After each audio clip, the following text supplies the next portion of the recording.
बिना बुलाए जाते हैं, पहली बात तो अनइनवाइटेड जाते हैं। जब शपथ थी तब बुलाया नहीं गया उनको, फिर भी गए। अब क्यों गए वो तो आप लोग कोई पत्रकारिता करिए इन्वेस्टिगेटिव, तो मालूम पड़ेगा कि क्यों गए।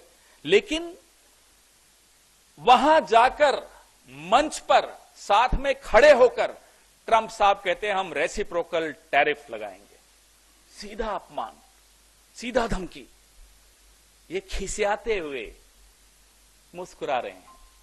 या तो समझ में नहीं आया क्या बोले, हमें नहीं मालूम क्यों खिसिया रहे थे, क्यों मुस्कुरा रहे थे। मुस्कुराने लायक तो कोई बात ही नहीं थी। रेसिप्रोकल टैरिफ, ये देखिए मोदी साहब घूम रहे हैं विदेशों में। ये किसके पैसे से स्टेट डिपार्टमेंट में गए थे? ये अमेरिका ने पैसा दिया था। क्या ये एजेंट हैं? क्या ये उस वक्त से ट्रेनिंग लेने गए थे कि कैसे मनमोहन सिंह जी की सरकार को अस्थिर करना है, कांग्रेस की सरकार को अस्थिर करना है?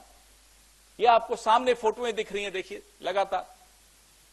ये नौजवान है मोदी जी, देखिए तब 50 इंच थे, अब 56 इंच हो गए, देखिए। तो हम बार बार इनसे पूछना चाहते हैं कि आप ट्रंप साहब की धमकी सुनकर आ गए।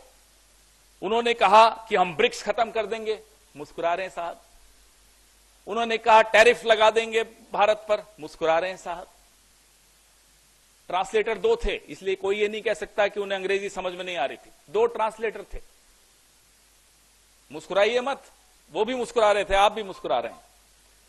जिन F-35 विमानों को खुद वहां के अदानी, अमेरिका के अदानी एलॉन मस्क बोल चुके हैं कि यह कबाड़ है, वही F-35 भारत पर थोपे जा रहे हैं और साहब मुस्कुरा रहे हैं।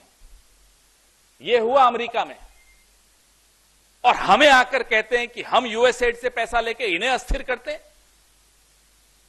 आप खुद जाकर अपनी सरकार को, अपने देश को अस्थिर कर आए हैं, उसका जवाब कौन देगा?